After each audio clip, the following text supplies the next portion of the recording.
Hi, I'm Lisa Parra Staves, former Spanish teacher and Seal of Biliteracy subject matter expert here at Extempore. And here are 4 quick tips for teachers to give to students in preparation for AP exams. Number 1, memorize the directions. They never change. And this can give students an extra minute to prepare for this section. Number 2, know the format and the timing parameters. The proctors don't always know these things, but the students can be their own advocates in the testing situation. Number 3, vary your vocabulary and grammar.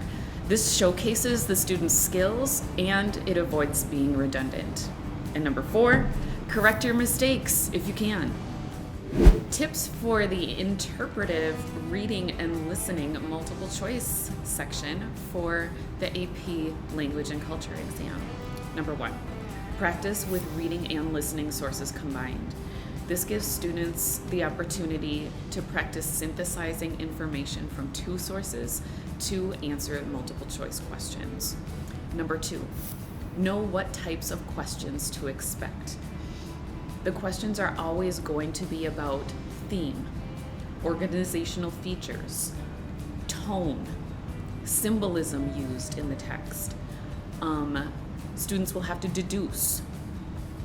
They'll have to identify the author's purpose, the author's perspective, and they'll also have to make predictions. So getting students familiar with those types of questions will help prepare them better. And finally, number 3, know the pattern of the multiple choice options. There's always 4 options, and hopefully the students can eliminate one immediately, as this one is the obviously incorrect option. Then the tricky part, there are 2 distractors. They could be correct, but they don't have enough details to be fully correct. And then finally, there's the one correct option. Advice for the email reply on AP Language and Culture exams. I have 2. Number 1, make sure students have lots of opportunities to know and practice the formal register. Students need to be formal in this email reply. Number 2, memorize the format and use that email that they give you as an example of that format. They give a formal greeting, so the students can also use that formal greeting as a model. Students need to acknowledge having received that email. Then the email asks them questions, so the student needs to answer all of those questions. The student should ask for more information to continue the correspondence. This is supposed to be an interpersonal writing, so they do need to show some interaction. Then there's a closing. They'll see a model of a closing in the email they receive, so they can mimic that closing, as well as the formal farewell. For the argumentative essay in the AP Language and Culture exam, I have 3 main points. First, for students, like in all of our other sections, memorize the format. I like to give my students a formula. Sometimes it can take a long time, or it can seem like a daunting task to write a 5-paragraph essay in another language. So I give them a visual, kind of like a hamburger or a sandwich. We have our bread, that's the intro paragraph and the conclusion paragraph. In those paragraphs, no sources. Don't use the sources. Save those for the body. In your introductory paragraph, you want to have a thesis statement. You need to take a side. In this thesis statement, you can give a preview into the 3 body paragraphs. I train my students to say, I believe blank because reason 1, reason 2, and reason 3. Reason 1 is going to be developed in body paragraph number 1. Here, they can also use source number 1, or whichever source applies most to this point that they're trying to make. But my point is reason 1, body paragraph 1 with 1 source. Reason 2 with body paragraph 2 with a second source. And reason 3 in body paragraph 3 with the third source.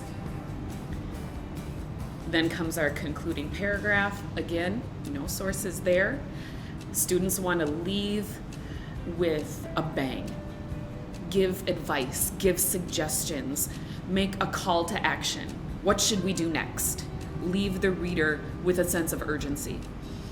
From the AP reader's point of view, they will ask themselves, what did I learn from this essay? Did I learn something new from this essay?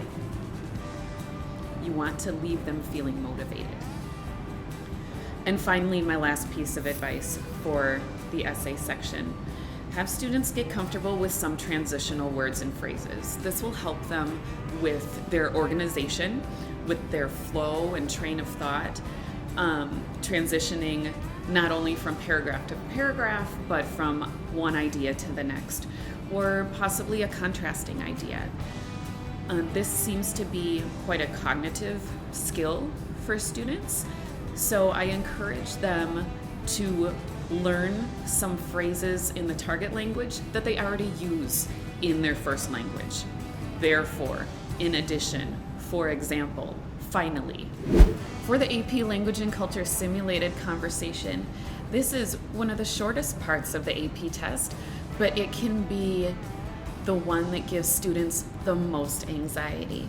To try and lower that affective filter, I give students 4 main tips. Number 1, use that conversation outline. They can write in their test books. So I have them mark on that outline so they don't lose their place. Once they've heard the first prompt, check it off. Once they've answered that prompt, check it off. Keep your spot. Number 2, you'll usually have to do at least 2 things in each response. So I practice that way in class and make sure that they understand those prompts. Action words like ask, answer with details, answer positively, answer negatively. Number 3, fill those 20 seconds with the highest quality language that you possibly can. It's better to fill it than to say a one-word answer and sit there in silence. And number 4 gets to the anxiety. The students will always ask, well, what do I do if I don't understand the question? I have to sit there in silence if I don't understand the question. No, you don't. First, it's okay. Breathe. The students aren't being scored on one single response. It's holistic. It's about their overall ability to participate in a conversation and advance the conversation. Keep it going. The students can memorize some appropriate fillers, like learning how to stall. Let me think about that for a minute. Or students can also take what they did understand and elaborate. Run with that. For example, I'm not actually sure about what you asked, but I did hear you say travel, and I love to travel. Last year, I went to blah, blah, blah with my family, and it was amazing. And pretty soon, the students hear a beep, and it's time to move on to the next one. Hopefully, they'll be able to pick it back up where they left off. 4 tips for students to do well on the cultural comparison section of the AP Language and Culture test. Number 1, encourage your students to write notes, make an outline. Whatever process they use to brainstorm before they have to give a presentation, that's what I encourage they use. As we know, they have 4 minutes to prepare and 2 minutes to record, so use those 4 minutes to the best of their ability. Also, with that, I let my students know that they probably won't be able to script out a full 2-minute spoken presentation within that 4 minutes that they're given to prepare. So they also need to expect that they'll probably have to speak off the cuff a little bit. Number 2, They should decide ahead of time what format they prefer. In order to do this, we teachers need to give them multiple opportunities to practice in class. So the formats, they could do a point-by-point comparison. For example, they can talk about one similarity and one difference at a time, and then give examples from the home culture and the target culture. Or students could give a subject-by-subject comparison where they would talk about a cultural experience with details from that culture, and then talk about the other cultural experience. Number 3, students should be specific about the country, the region, the community, target language speaking person, or historical aspects. They shouldn't just say, oh, in Chinese speaking communities or in German speaking communities. No, be very specific. And number 4, along the same lines, use accurate examples. They don't have to cite sources here. They don't have to be academic examples. They can use anecdotes, something from their lived experience, from a class, a movie, a book. Maybe a friend went on a trip and told them about a story, or their teacher is sharing stories in class all the time. They can use those anecdotes as examples. Thanks for taking the time to watch this video and learn some tips on the AP Language and Culture exam. I hope you find it helpful for both you and your students. If you like this video, be sure to hit the like button and don't forget to subscribe for more helpful content.